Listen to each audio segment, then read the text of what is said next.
আসসালামু আলাইকুম। আমি আপনাদের আজকে Walton front load washing machine AFI 70T এর অপারেটিং সম্পর্কে বিস্তারিত জানাবো। চলুন তাহলে শুরু করা যাক।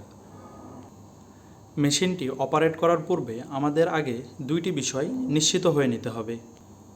একটি হচ্ছে মেশিনে পাওয়ার কানেকশান দেওয়া আছে কিনা এবং মেশিনে পানির লাইন ঠিকঠাক মতো দেওয়া আছে কিনা।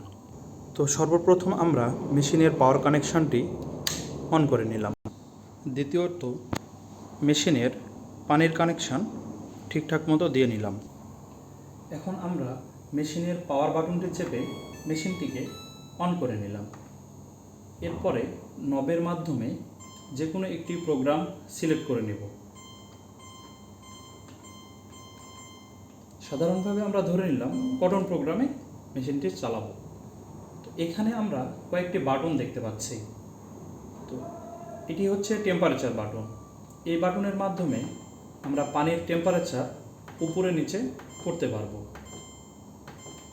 তার পরবর্তী বাটন হচ্ছে স্পিড বাটন।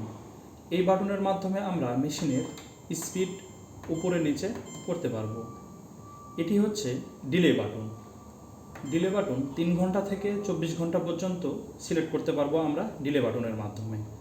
যদি কোনো কারণে আমরা মেশিনটি এখন রান না করে 6 ঘন্টা, 7 ঘন্টা, 8 ঘন্টা পর রান করতে চাই, তাহলে সেটি আমরা সিলেক্ট করে নেব। তো সেক্ষেত্রে আমরা এখন কোনো ডিলে রাখবো না, 0-তে চলে এসেছে। এরপর আমরা সর্বশেষ ধাপ, মেশিনটিতে স্টার্ট এবং পজ বাটন যেটা আছে, এই বাটনে যদি চাপ দিই তাহলে এখন মেশিন রান হওয়া শুরু হবে।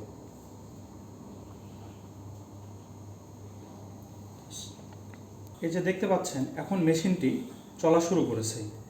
এইভাবে আমরা AFI 70 মেশিনটি অপারেট করতে পারবো।